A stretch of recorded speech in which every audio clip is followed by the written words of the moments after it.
Hello friends, सो इससे पहले video में हमने property of three parallel lines and their transversal complete कर लिया था। हमारे वो तीनों भी टॉपिक्स बहुत अच्छे तरीके से क्लियर और कंप्लीट हो चुके हैं। ठीक है, अगर आपने वो वीडियोस नहीं देखे तो जल्दी से जाइए और उसे देख लीजिए। ठीक है, तो अब हम सॉल्व एग्जाम्पल स्टार्ट करने वाले। बच्चों, कोई भी यूट्यूबर या टीचर आपको सॉल्व एग्जाम्पल्स नहीं करवाएगा, क्योंकि ये ऑलरेडी सॉल्व होते हैं। बच्चे को मतलब एक मरतबा देख लेना होता है तो वो समझ जाता है। लेकिन मैं आपको सॉल्व एग्जाम्पल्स सॉल्व करवाऊँगी, क्योंकि यही एग्जाम्पल्स में से कुछ क्वेश्चंस एसएससी बोर्ड में इस साल आ चुके हैं। ठीक है, तो मैं आपका एक एक टॉपिक क्लियर करना चाहती हूँ, इसीलिए मैं आपको ये सॉल्व करवाऊंगी। ठीक है, तो चलिए पहला क्वेश्चन देखते हैं। फर्स्ट एग्जाम्पल क्या है इन ये देखते हैं। तो यहाँ पर क्या बोला जा रहा है कि एक ट्राइंगल है ABC, DE is parallel to BC। ये जो DE है ये BC के पैरेलल है। ठीक है, अब यहाँ पर कुछ मेजरमेंट्स दिए हुए। DB जो है वो 5.4 है। DB क्या है हमारा 5.4 है। DA 1.8 है एंड जो EC है हमारा वो 7.2 है। और हमें जो है वो AD फाइंड करना है। ठीक है, AE फाइंड करना है। सो यहाँ पर आपको दिख रहा है कि ये दोनों लाइंस जो है वो पैरेलल है। यस, अगर एक ट्राइंगल में दो लाइंस पैरेलल हो तो सिंपली वहाँ पर BPT यूज़ होगा, बेसिक प्रोपोर्शनली थ्योरम। ठीक है, तो हम BPT यूज़ करके AE फाइंड कर सकते हैं। सबसे पहले हम सॉल्यूशन में क्या लिखेंगे, in triangle ABC DE is parallel to BC। हमने लिख दिया कि DE जो है वो BC के पैरेलल है। अब उसके बाद फॉर्मूला किस तरीके से बनेगा, फॉर्मूला इस तरीके से बनेगा AD upon DB is equal to AE upon EC, क्योंकि ये वाला जो पूरा पोर्शन है ये वाले पोर्शन की इक्वल होता है। ठीक है, तो हमारा फॉर्मूला इस तरीके से बन जाएगा AD upon BD is equal to AE upon EC। हम रीजन में क्या लिख देंगे, रीजन में हमारा आ जाएगा बेसिक प्रोपोर्शनली थ्योरम। BPT के ज़रिए हम ये बता सकते हैं कि ये दोनों ये वाला पार्ट ये वाले पार्ट के इक्वल है। ठीक है, अब उसके बाद जो जो वैल्यू है वो पुट कर देंगे। अब हमारे पास AD की वैल्यू क्या है, देखिए यहाँ पर हमारे पास AD की वैल्यू है 1.8। यस, तो हम यहाँ पर लिख देंगे AD की वैल्यू 1.8 आ गई। उसके बाद DB हमें क्या दिया हुआ है, DB दिया हुआ है 5.4। AE हमें फाइंड करना है और EC दिया हुआ है 7.2। ठीक है, सब वैल्यूज़ हमने लिख दी। उसके बाद अब देखिए यहाँ पर ये बीच में इज इक्वल टू की साइन है, तो ये क्रॉस मल्टीप्लिकेशन होगा यहाँ पर। ठीक है, तो हम क्रॉस मल्टीप्लिकेशन कर देंगे। AE into 5.4 is equal to 1.8 into 7.2। ठीक है, यहाँ पर बच्चे ध्यान से देखिए, क्रॉस मल्टीप्लिकेशन हो गया, ये वाली मेथड में क्रॉस मल्टीप्लिकेशन कंप्लीट हो गया। अब उसके बाद हमें जो फाइंड करना है, हमें क्या फाइंड करना है, हमें AE फाइंड करना है। तो हमने AE को अलग लिख लिया। यहाँ पर 1.8 इंटू 7.2 हो गया। अब यहाँ पर आप लोग देखिए कि 5.4 जो है वो यहाँ पर मल्टीप्लिकेशन में है, सो यहाँ पर आकर क्या हो जाएगा, डिवीजन में हो जाएगा। ठीक है, तो देखिए 1.8 इंटू 7.2 और ये डिवीजन में आकर क्या हो जाएगा, अपॉन 5.4। इस वाले मेथड में देखिए 1.8 इंटू 7.2 अपॉन 5.4। ठीक है, अब इसको हम कैंसिल करेंगे। तो चलिए कैंसिल, तो मैं आपको कैंसिलेशन करके बताती हूँ। ये हो जाएगा 2 9 ज़ा 18। यहाँ पर देखिए बीच में पॉइंट है इसलिए मैंने यहाँ पर 0 लगाया। ओके, 2 9 ज़ा 18, 2 2 ज़ा 4, 1 यहाँ पर जाएगा तो 2 7 ज़ा 14 हो जाएगा। ठीक है, अब यहाँ पर देखिए 3 3 ज़ा 9 एंड 3 9 ज़ा 27, राइट। ओके, अब ये हो जाएगा 3 1 ज़ा 3 एंड 3 3 ज़ा 9, 0.1 अपॉन 0.3। अब ये भी कैंसिल हो सकता है। ठीक है, मैं आपको साइड में लिखकर बताती हूँ। इस तरीके से 0.1 इंटू 7.2 अपॉन 0.3। अब देखिए यहाँ पर ये 7 और 2 का अगर हम एडिशन करें तो होता है 9। सो 9 3 के टेबल से डिविजिबल है, मल्टीप्लिकेशन हो जाएगा। ठीक है, तो यहाँ पर हो जाएगा 3 1 ज़ा 3, 3 2 ज़ा 6 एंड 3 4 ज़ा 12। ये 0.1 ज़ा ये दोनों कैंसिल हो जाएगा आपस में और हमारे पास जो है वो 2.4 बचेगा। ठीक है बच्चों, देखिए बहुत ही ध्यान से इस तरीके से मैंने कैलकुलेशन किया है। आप भी अगर पॉइंट में कैलकुलेशन करना हो, डिवीजन मल्टीप्लिकेशन तो बहुत ही ध्यान से करिए, क्योंकि पॉइंट के ज़रिए भी जो है पूरा आंसर आपका रॉन्ग हो सकता है। तो देखिए हमारे पास हमारा आंसर क्या आ गया, यस हमारे पास आंसर आ गया 2.4। सो हमने किसकी वैल्यू मालूम करनी थी, हमने वैल्यू मालूम करनी थी AE की।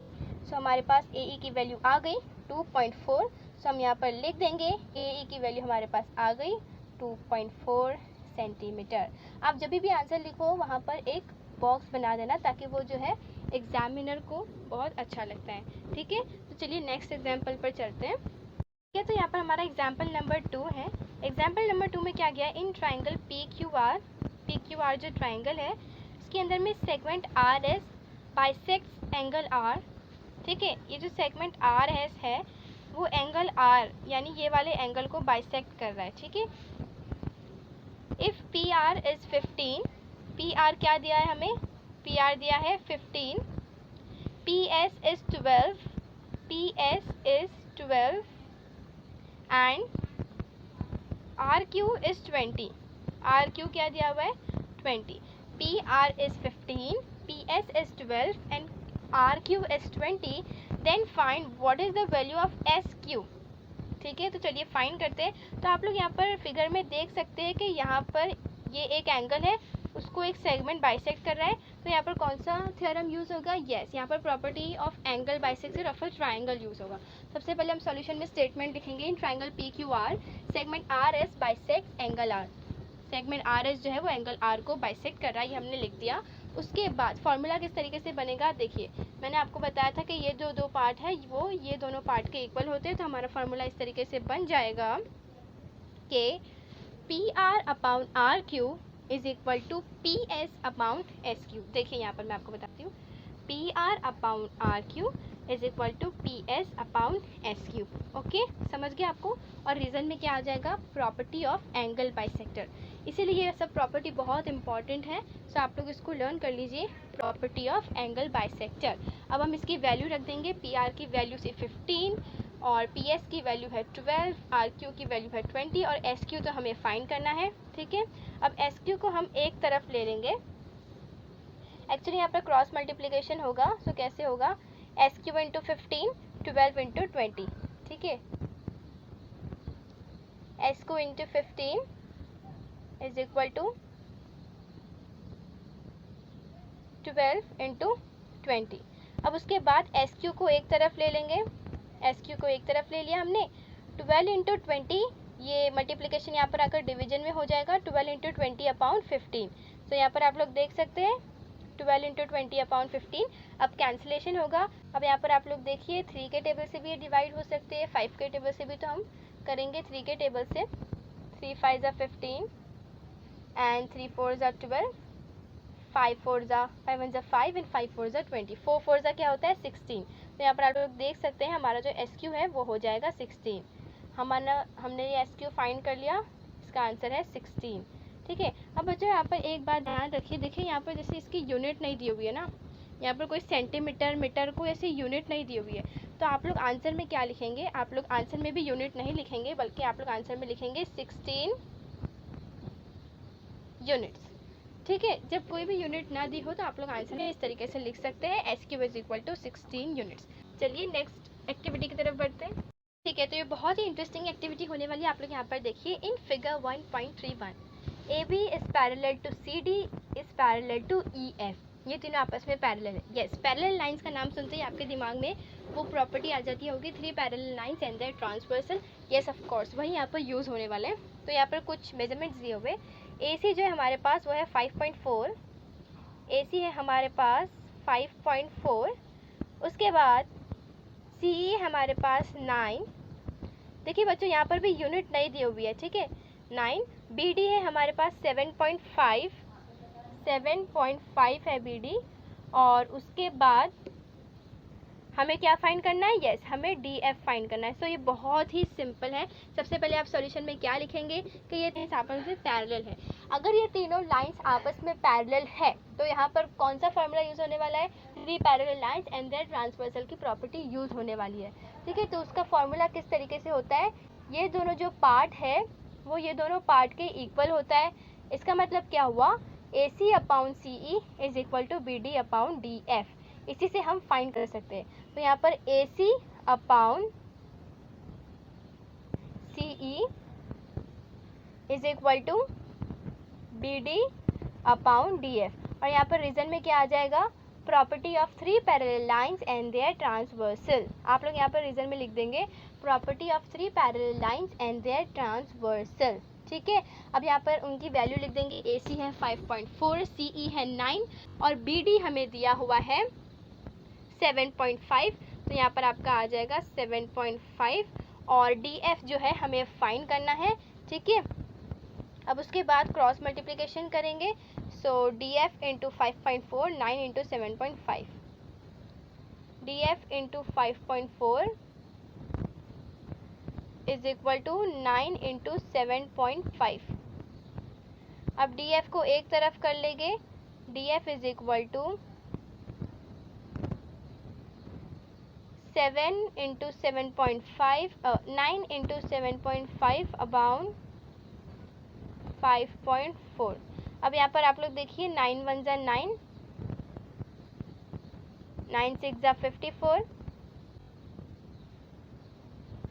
3 2 जा 6, 3 2 जा 6 एंड 3 5 जा 15। 0.2, 2.5 अपॉन 0.2। अब यहाँ पर कैंसिल करेंगे। ठीक है, 2.5 अपॉन 0.2।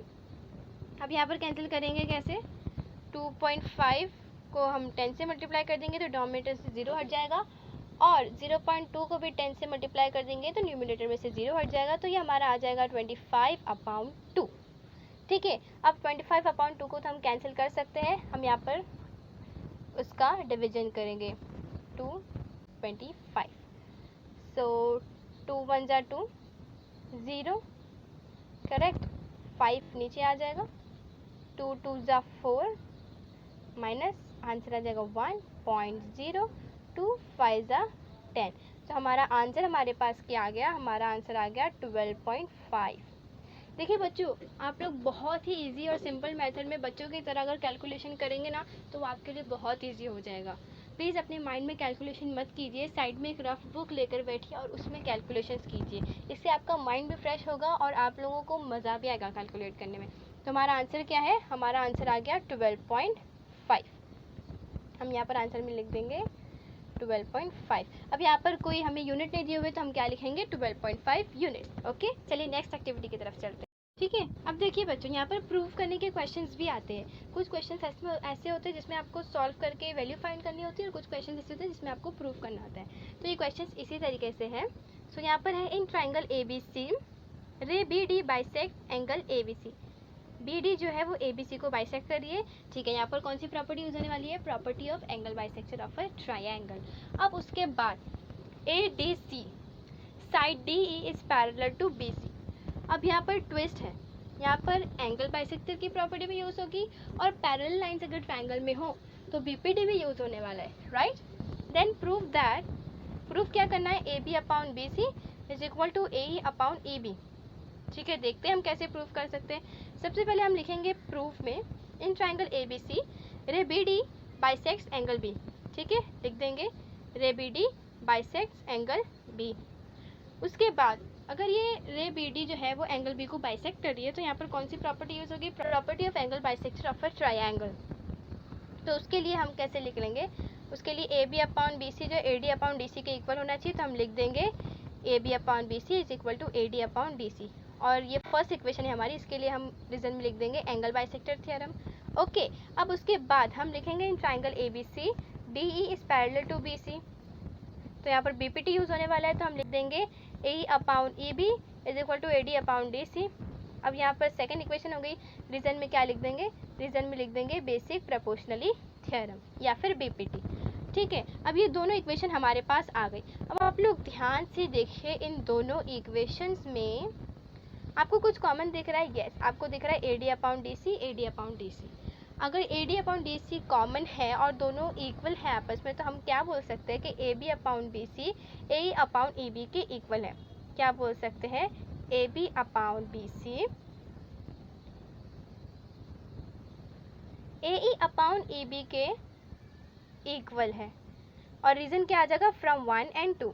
1 and 2 के ज़रिए हम ये बोल सकते हैं कि A upon B C, A upon E B is equal to A B upon B C. And see this, हमें यही प्रूफ करना था और ये बहुत ही सिंपल और इजी मेथड में प्रूफ हो गया। बच्चे जैसे ही प्रूफ का क्वेश्चन देते हैं वो छोड़ देते हैं, हालांकि वो देखते ही नहीं कि वो कितना इजी क्वेश्चन है। ठीक है, तो प्लीज़ आप लोग क्वेश्चंस मत छोड़िएगा और अच्छे से प्रैक्टिस कीजिए। और please like, share and subscribe to my channel. Thank you so much.